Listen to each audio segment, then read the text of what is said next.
সাল্লামের কাছে গেছেন, গিয়ে এই বিষয়ে একটু আলোচনা করতে লাগছেন, ইয়া রাসূলুল্লাহ কি করা যায় একটু চিন্তা করে দেখেন।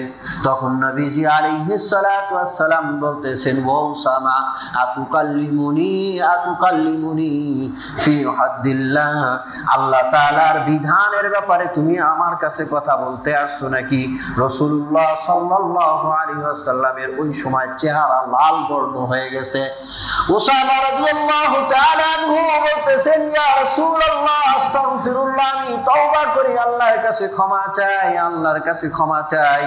ইয়া রাসূলুল্লাহ ইস্তাগফিরলি, আপনি আমার জন্য আল্লাহর কাছে ক্ষমা চান, আল্লাহ যেন আমাকে মাফ করে দেন।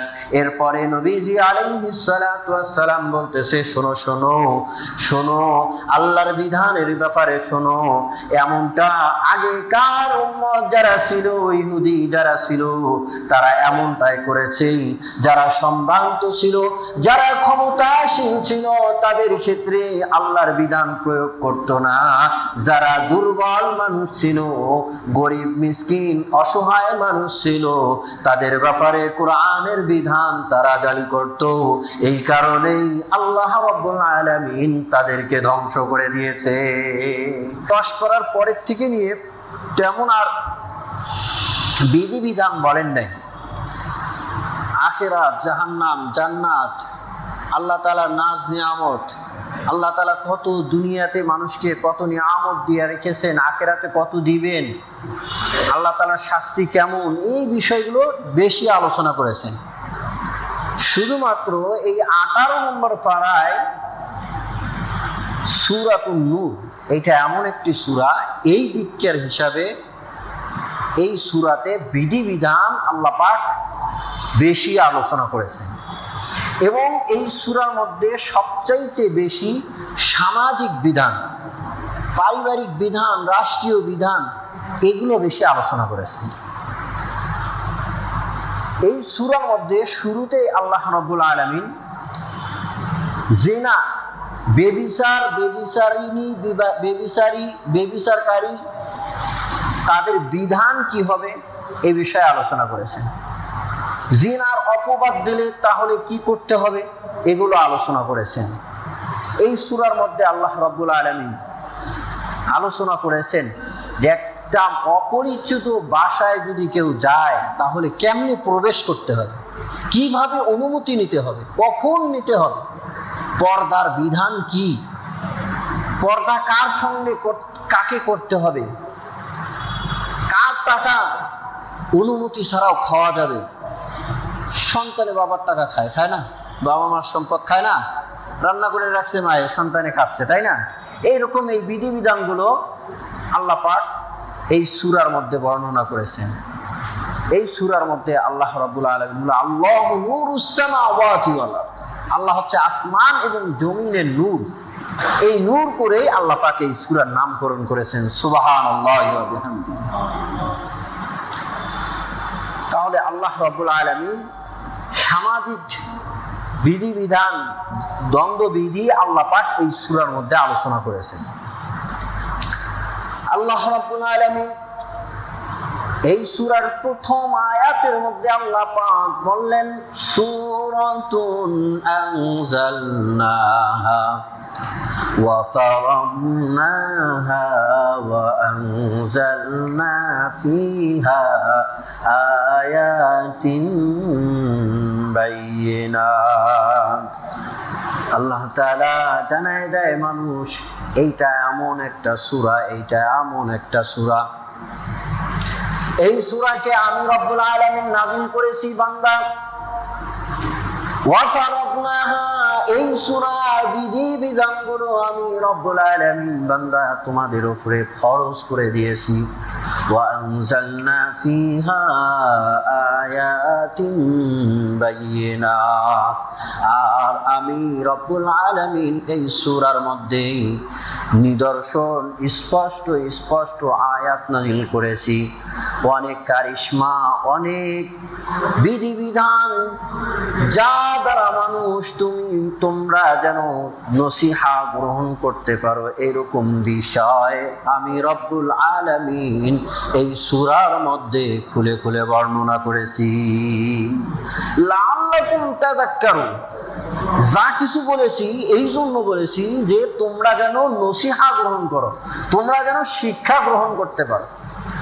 তার মানে হলো যখন কেউ গুনাহ করবে, অপরাধ করবে, ওই অপরাধ করার শুধু এটাই অর্থ নয় যে তাকে সবাই মিলে শাস্তি দাও, শুধু এতটুকু নয়, বরঞ্চ শাস্তিও দেওয়া এবং ওই শাস্তির থেকে শিক্ষা নেওয়া।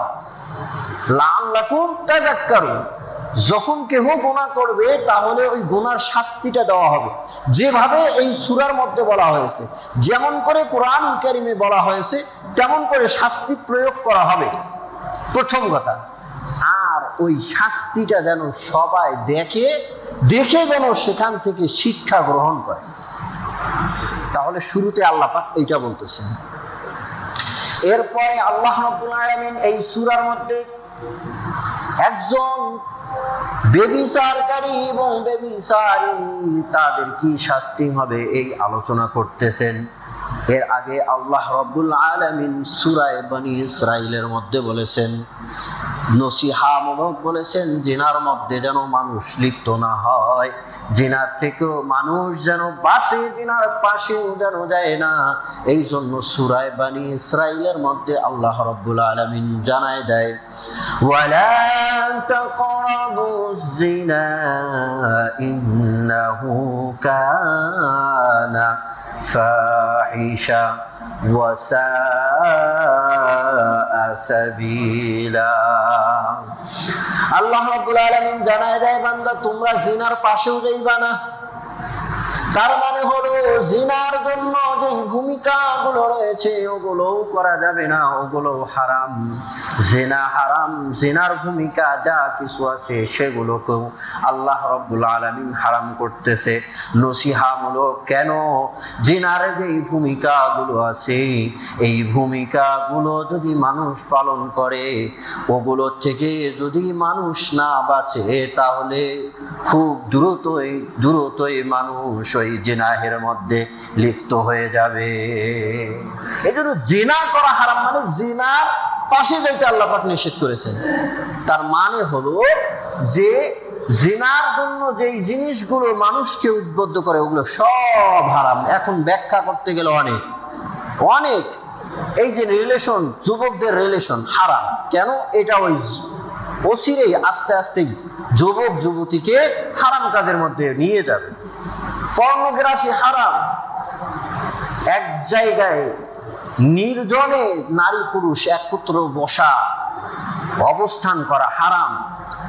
মাসালা হলো কোনো যুবতী মহিলা চিকিৎসার জন্য হলেও ডাক্তারের চেম্বারে যাইতে পারবে না, ডাক্তারের কাছে অসুস্থ একাই যাওয়া তাও হারাম, একজন মাহরামকে নিয়ে যাইতে হবে। তার মানে কঠিন হয়ে যাচ্ছে। কঠিন কেমন কঠিন? হজ করাটা কত বড় একটা ইবাদত, তাই না? হজ করা কত বড় ইবাদত। হজের সময় তো মানুষের একদম আল্লাহ তাআলার দিকে মনোনিবেশ, আল্লাহর ঘর দেখছে, তওয়াফ করছে, হাজরে আসওয়াদের সামনে গুনাহ মোচনের জায়গা, সেই জায়গায় গুনাহ মাফ হবে, সেই গুনাহ মাফের জন্য মানুষ বেকুল। সেই জায়গায় যদি একজন যুবতী মহিলা যদি যায়, মেয়ে মানুষ যদি যায়, তাহলেও বলা হয় যে একজন মাহরামকে নিয়ে যাইতে হবে। কথা বলেন ঠিক কিনা? মাহরাম ছাড়া হজ ফরজ হয়?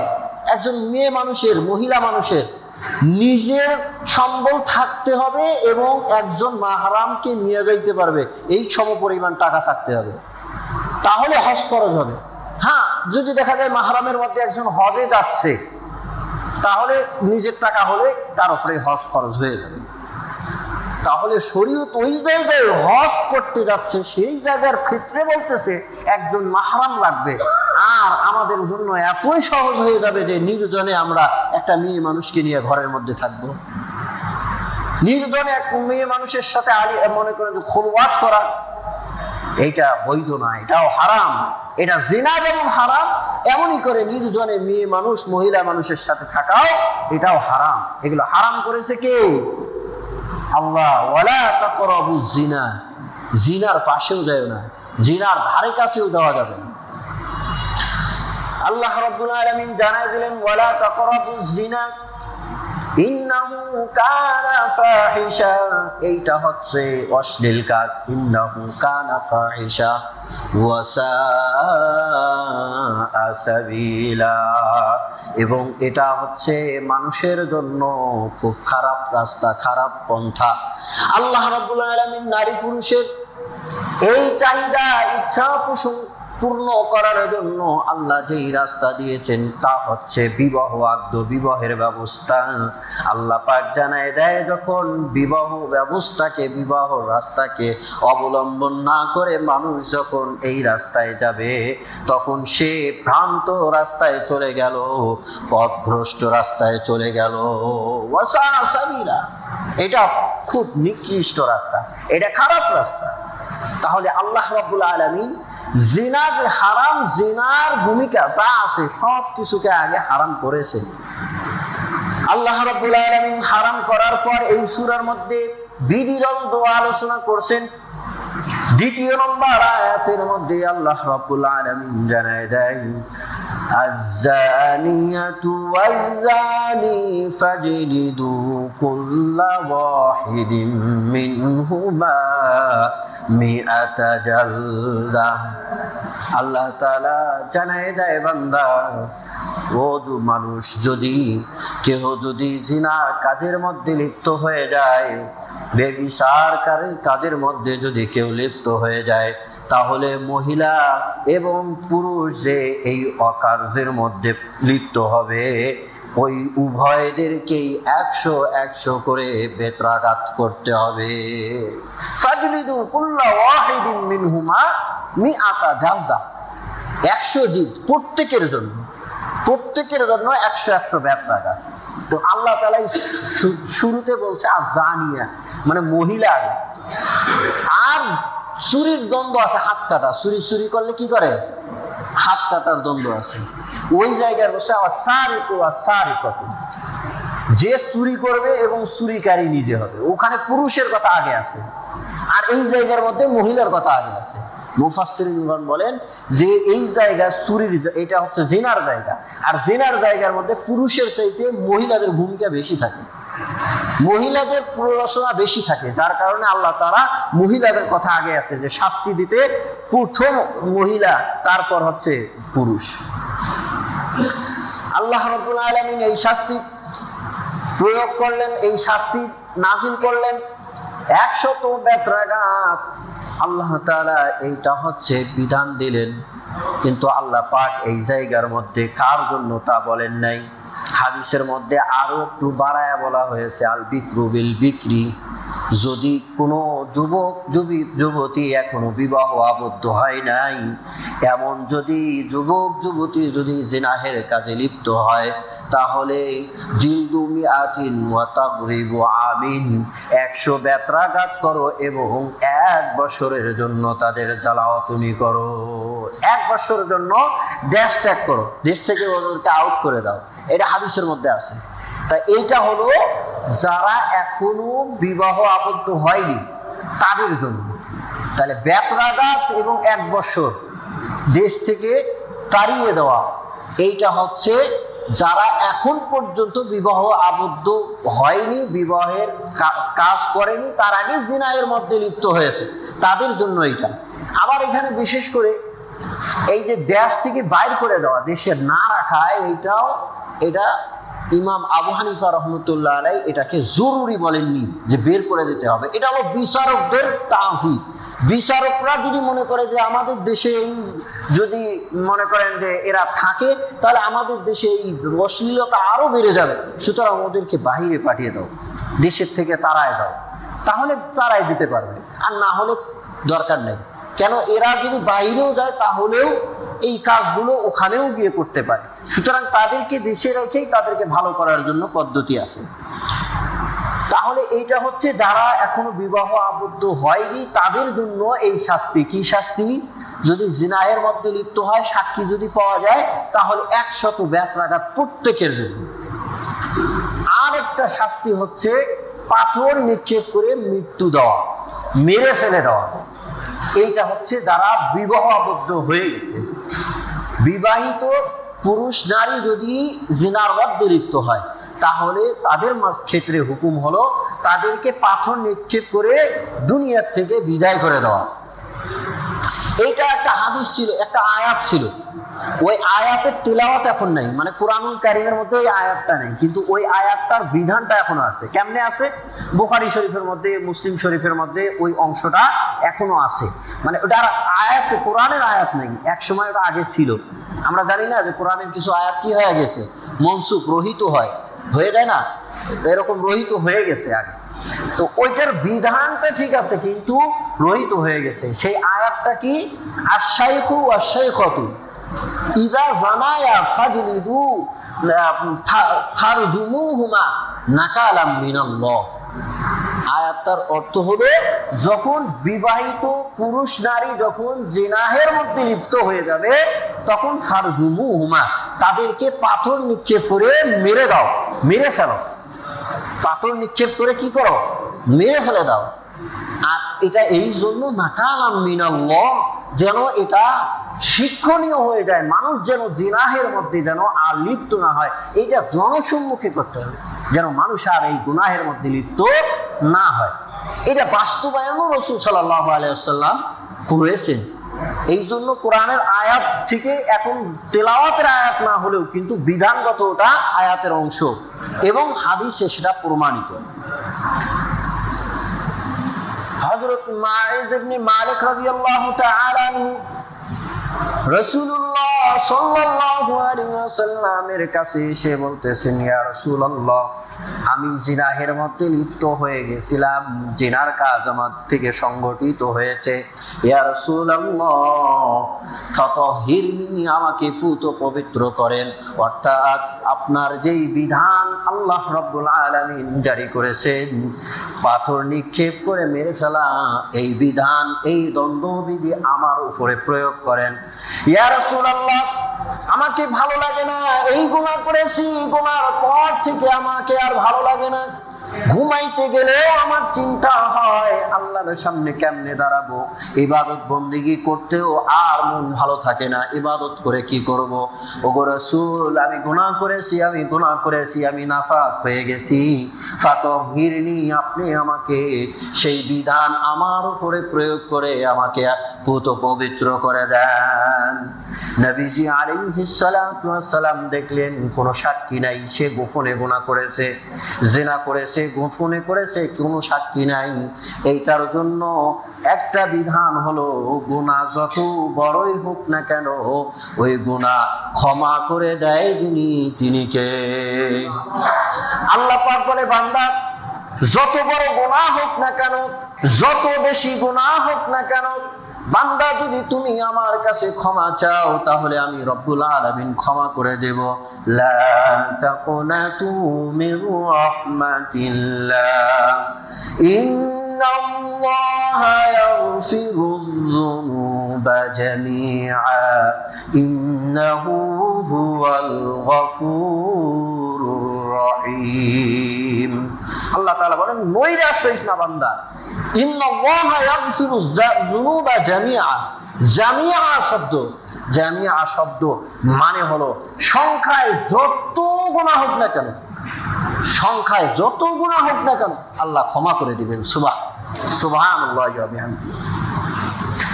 আর যদি গুনার কাঠামো কত বড় হোক না কেন, কাঠামোর দিক দিয়া যত বড়ই গুনাহ হোক না কেন, জামিআ এমন শব্দ আল্লাহ পাক বলেছেন।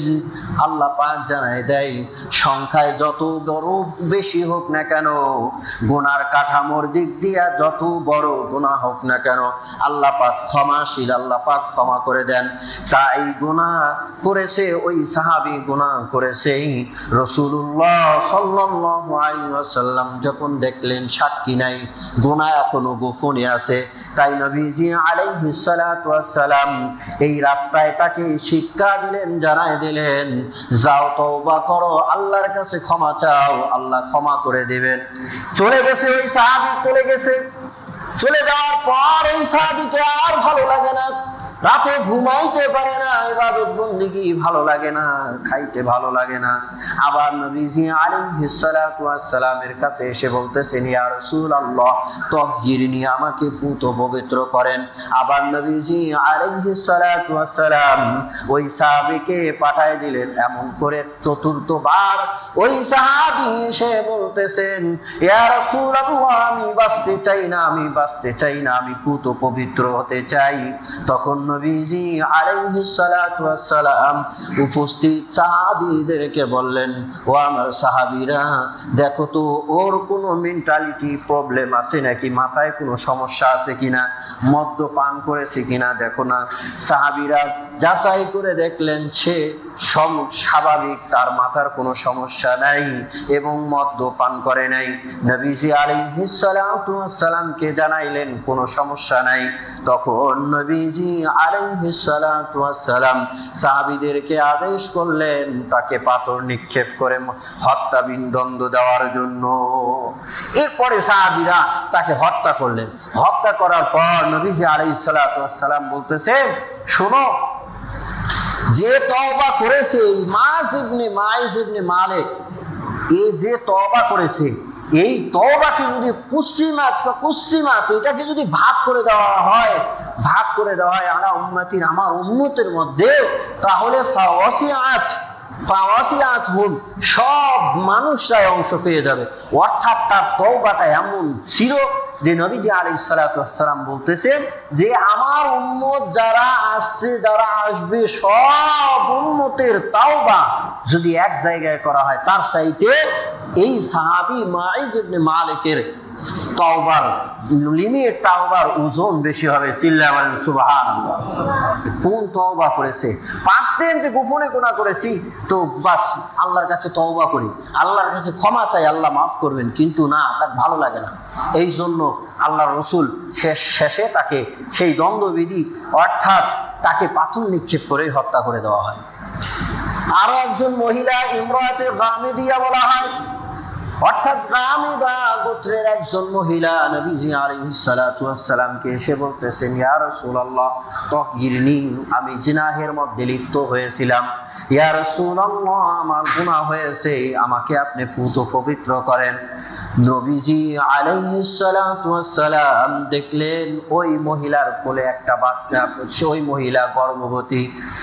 রাসূলুল্লাহ সাল্লাল্লাহু আলাইহি ওয়াসাল্লাম বললেন, যাও তোমার সন্তান ভূমিষ্ঠ করো, সন্তান প্রসব হওয়ার পর তারপর আসবা, তার আগে আসতে পারবা না। ওই মহিলা চলে গেল। চলে যাওয়ার পর সন্তান প্রসব হওয়ার পর সন্তানকে কোলে করে নবীজি আলাইহিস সালাতু ওয়াস সালামের কাছে চলে আসছে।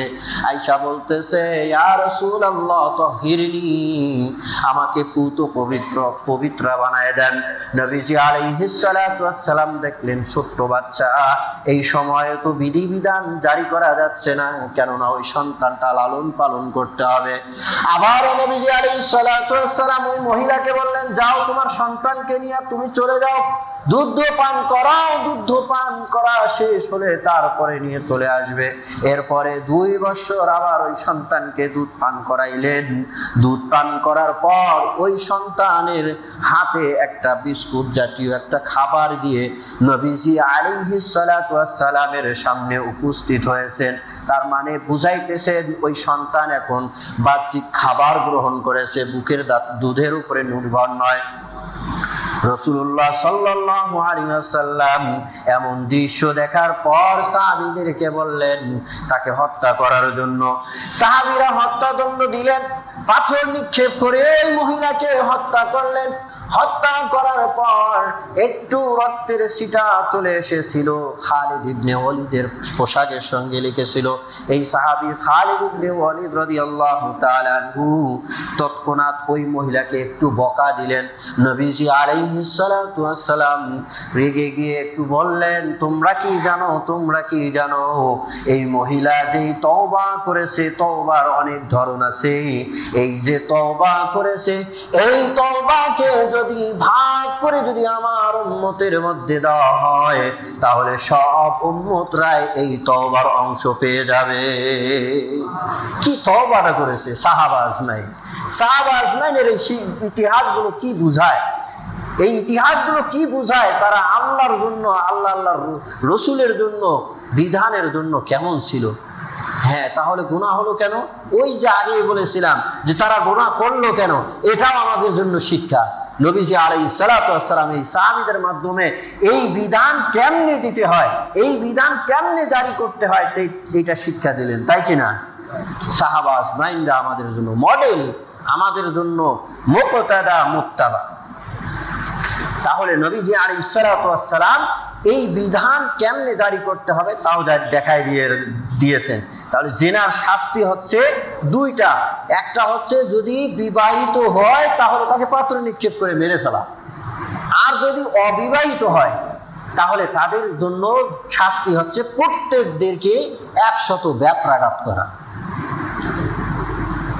আল্লাহ রাব্বুল আলামিন এই বিধান বলার পর বলতেছে, ওয়ালা তা'খুযুকুম বিহিমা রা'ফাতুন ফি দীনিল্লাহ ইন কুনতুম তু'মিনুনা বিল্লাহি ওয়াল ইয়াউমিল আখির। আল্লাহ তাআলা জানায় দেয় এই বিধান পালন করতে কখনো শৈথুল্যতা অবলম্বন করা যাবে না, তাদের প্রতি দয়া নিয়ে আসা যাবে না, তাদের আচরণ, তাদের কারণে এই বিধান, তারা মুমিন হোক আর যে কেউ হোক, নেতা হোক বা আপনজন হোক, এই কারণে যেন মানুষ তোমরা এই বিধান থেকে বিমুখ হয়েও না। এইখানে কোনো রিয়াজি চলবে না, কোনো রিয়াজি চলবে না, স্পষ্ট কথা। ওয়ালা তা'খুযুকুম বিহিমা রা'ফাতুন ফি দীনিল্লাহ। আল্লাহ তাআলার এই বিধানের ক্ষেত্রে আপন আর শক্তিশালী, ক্ষমতাধারী, এইগুলোর কোনো খেয়াল নাই, সবার জন্য সমান। সবার জন্য কেমন সমান? একটা হাদিস প্রমাণ করবে, দেখবেন। রাসূলুল্লাহ সাল্লাল্লাহু আলাইহি ওয়াসাল্লাম মক্কা ফাতহ হয়েছে। ফাতাহের সময় নবীজি আলাইহিস সালাতু ওয়াস সালাম মক্কার দিকে গমন করেছে। সেই সময় আন্না ইমরাআতান সারাকাত ফি আহদি রাসূলিল্লাহি সাল্লাল্লাহু আলাইহি ওয়াসাল্লাম ফি গাজওয়াতিল ফাতহি। নবীজি আলাইহিস সালাতু ওয়াস সালামের জামানায় মক্কা ফাতাহ হওয়ার সময় একজন মহিলা চুরি করেছিল। হাদিসের মধ্যে শুধু আছে চুরি করার কথা, কি চুরি করেছিল এটা হাদিসের মধ্যে নাই, তবে বলা হয়েছে যে একটা স্বর্ণের গহনা চুরি করেছিল একটা মহিলা। মাখজুম গোত্রের এই মহিলা একটা স্বর্ণের গহনা চুরি করেছিল। তো ওই গোত্রের মানুষরা লজ্জিত হবে, শাস্তি তাদের দেওয়া হবে। ওই মহিলাকে যদি শাস্তি দেওয়া হয়, চুরি করার শাস্তি হচ্ছে হাত কেটে দেওয়া।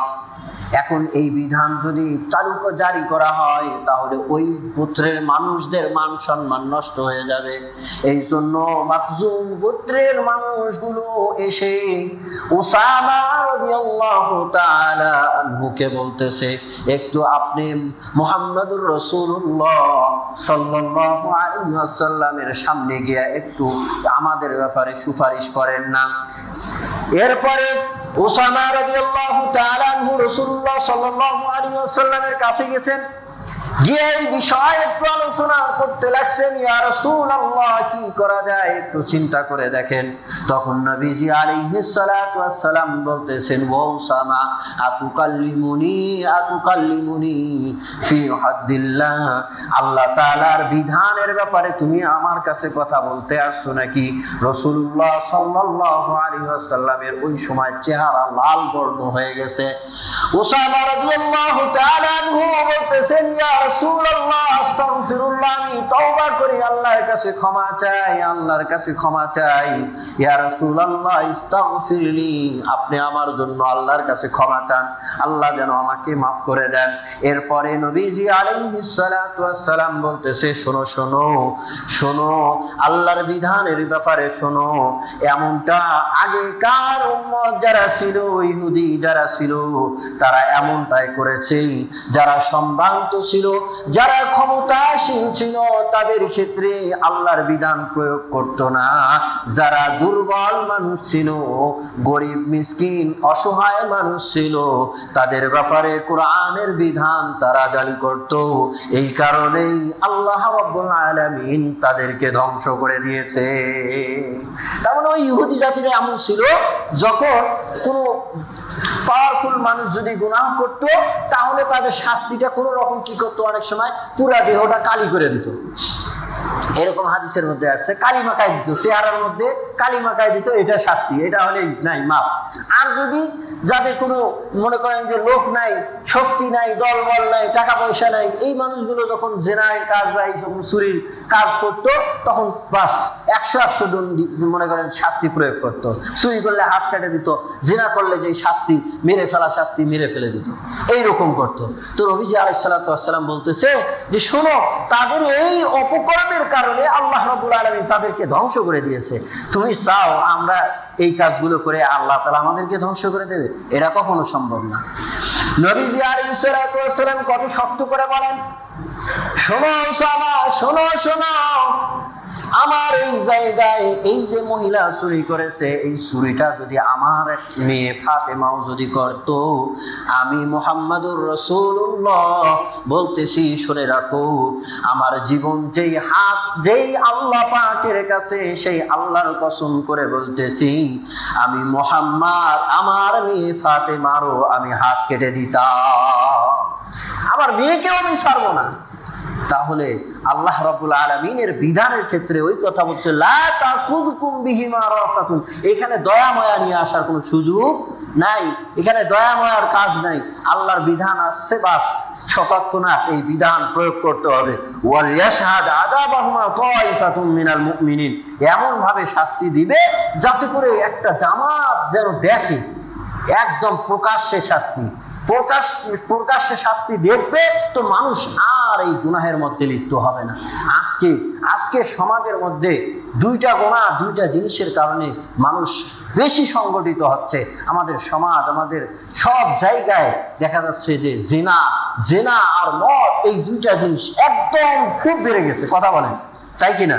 এই দুইটা জিনিস খুব বেড়ে গেছে। আর এই দুইটা জিনিসের কারণে এই দুইটা জিনিস হয়, সেটা হচ্ছে টাকা আর ক্ষমতা।